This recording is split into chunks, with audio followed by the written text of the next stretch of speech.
Ang bida ng moving ito ay ang weird na si Wednesday Addams, wala itong emosyon at may obsesyon ito sa kamatayan. Kilala din ito sa pagsusuot ng itim at puting nakakatakot na damit na talagang kakaiba sa lahat. Sa unang eksena ay dumating si Wednesday sa eskwelahan na may nakakatakot na itsura, at sa loob ng locker ay nakita niya ang kanyang kapatid na si Pugsley, nakagapos ito at mayroong mansana sa kanyang bibig. Nang ilabas niya ito ay nagkaroon siya ng isang pangitain kung saan ay nakita niya kung sino ang gumawa nito sa kanyang kapatid. At dito ay nalaman natin na siya ay isang hindi pangkaraniwang bata lamang dahil may kakayahan siyang makita ang nakaraan ng isang tao at ang hinaharap nito sa pamamagitan lang ng paghawak sa kanila. At nang makita niya ang mga bully na may kagagawan nito ay pinuntahan niya ito sa swimming pool na may dalang dalawang plastic bag na puno ng mga pirana. Pagkatapos ay pinakawalan niya sa pool ang mga pirana na uhaw sa dugo. At habang lumalangoy ang mga bully para sa kanilang buhay ay nilinaw ni Wednesday na walang pwedeng gumalaw sa kanyang kapatid maliban sa kanya. At sa sumunod na eksena ay makikilala naman natin ang kanyang mga magulang na sina Morticia at Gomez, sawang-sawa na sila sa kalokohan ni Wednesday kaya't kinailangan nilang magdesisyon na dalhin ito sa Nevermore Academy. At ang lahat ng mga nag-aaral sa eskwelahang ito ay mayroong mga supernatural ability, kung saan ay tinuturuan sila dito kung paano kontrolin ito. Alumni din dito si Morticia at Gomez, ibig sabihin na mayroon din silang mga superpower. Samantala ay isang hiker naman ang pumasok ng mag-isa sa kakahuyan na malapit sa Nevermore Academy. At sa kasamaang palad ay bigla siyang inatake ng isang hindi makitang nilalang at pinatay siya nito. Nakita ng mga pulis ang pinutol-putol na katawan kaya't nagsimula silang mag-imbestiga sa buong lugar at maraming beses na din palang nangyari ang ganitong malagim na pagpatay. Nakarating na si Wednesday sa academy at nakilala niya ang principal na si Larissa Wims at ipinakilala siya nito sa kanyang roommate na si Enid na kabaligtaran ni Wednesday. Si Enid ay isang down-to-earth na batang babae na mayroong makulay na kwarto habang si Wednesday naman ay gustong-gusto ang kulay na itim. Ilang sandali ay inilibot ni Enid si Wednesday sa academy habang itinuturo nito ang pangunahing mga grupo ng eskwelahan at ito ay ang Fangs First, Stoners at ang Scales. Ang Fangs ay mga vampira, First ay mga werewolf, Stoners ay mga gorgon na mayroong mga ahas sa kanilang mga ulo at ang Scales ay mga sirena na mayroong kakayahang manipulahin ang mga tao. Ipinakita din ni Enid sa kanya ang mga pinakasikat na mga babae sa eskwelahan.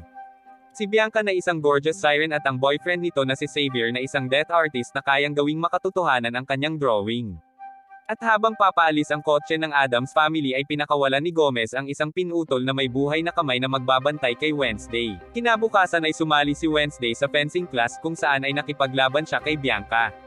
Pagkatapos ng paglalaban ay nagkaroon sila ng equal points kaya't nagpasya sila na tanggalin ang kanilang mga maskara, at maglaban hanggang sa kung sino ang unang masusugatan. Ilang sandali matapos ang kanilang matinding paglalaban ay nagwagi si Bianca nang malaslasan niya si Wednesday sa noo. Sa paglabas ni Wednesday sa infirmary matapos gamutin ay muntik na siyang mabagsakan ng isang batong gargoyle at sa kabutihang palad ay nailigtas siya ni Xavier.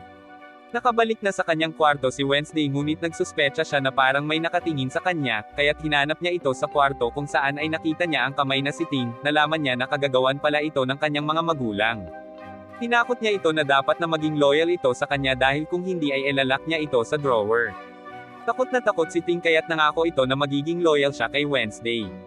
Dahil sa pirana prank ni Wednesday ay kailangan niyang gawin ang mandatory therapy sessions kaya't dinala siya ni Principal Larissa sa therapy session sa Jericho, isang maliit na bayan sa labas ng Nevermore.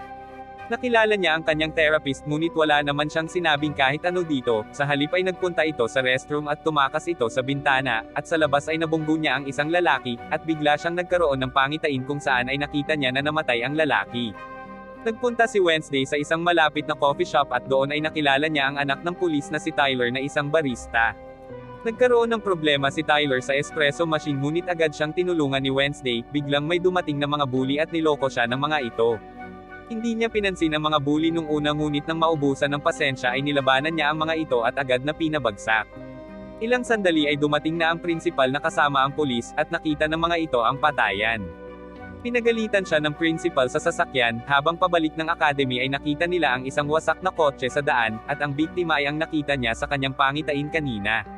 Kinagabihan ay nagpatugtog ito ng isang malagim na tunog sa kanyang cielo sa balcony, at maririnig na umaalulong ang mga asong lobo doon.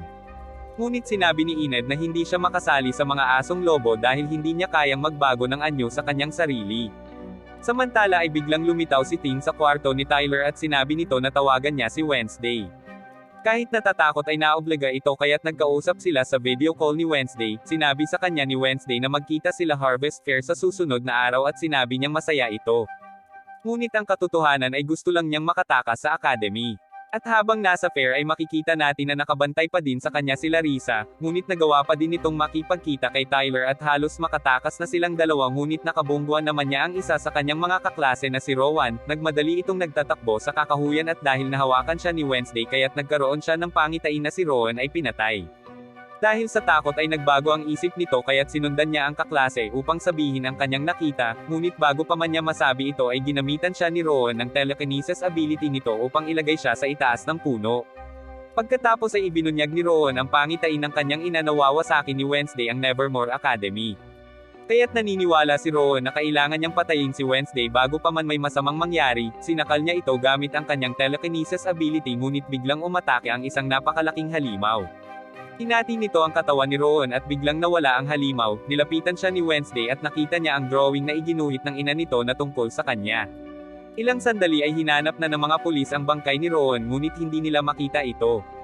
Gaya ng inaasahan ay hindi naniniwala ang pulis sa sinasabi ni Wednesday tungkol sa halimaw na umatake kay Rowan at iniisip nito na isang estudyante lang ang may kagagawan, ngunit nagulat sila na makita nilang buhay na buhay si Rowan. Nang makarating si Wednesday sa kwarto ay napansin niya si Enid na abala para sa Poke-Up competition na isang annual boat riding game. Sinubukan niyang kausapin si Rowan ngunit pinaalis na ito ng principal dahil sa isang kadahilanan na hindi niya pwedeng sabihin. Kaya't muling nagbalik si Wednesday sa kanyang plan B at sinabi niya kay Ting na bantayan nito si Rowan. Pagkatapos ay makikita si Rowan na nakarating na sa train station habang sinusundan siya ni Ting. Pagkatapos tingnan ang kapaligiran ay patago itong nagpunta sa restroom at nagbago ito ng anyo bilang isang matandang lalaki. At sa kasamaang palad ay hindi na siya nasundan ni Ting at hindi na nakita nito ang pagbabagong anyo ni Rowan. Pamaya-maya ay nagpalit muli ito ng anyo at naging si Principal Larissa, at dito ay nalaman na natin na isa siyang shapeshifter, at sa ilang kadahilanan ay pinagtatakpan nito ang pagpatay kay Rowan. Dahil wala nang magawa ay nakipagsapalaran si Wednesday sa kakahuyan upang kumuha ng clue tungkol sa pagpatay kay Rowan. Sinamahan siya ni Tyler na sumusubaybay sa kanyang ama, ilang sandali ay nakita niya ang salamin ni Rowan at habang pinupulot niya ito ay bigla siyang nagkaroon ng isang pangitain, kung saan ay nakakita siya ng isang purple na libro, na dinodrawingan ni Rowan. Tinanong ni Wednesday ang kanyang teacher tungkol sa libro, at sa huli ay nabunyag na ito ay pag-aari ng isang old student society na tinatawag na Nightshades. Pagka-uwi ay panakaw itong nagpunta sa kwarto ni Rowan upang tingnan ang libro, nakita niya ang isang maskara na nasa ilalim ng kama nito ngunit bago siya makaalis ay dumating naman si Xavier at siya pala ang roommate ni Rowan.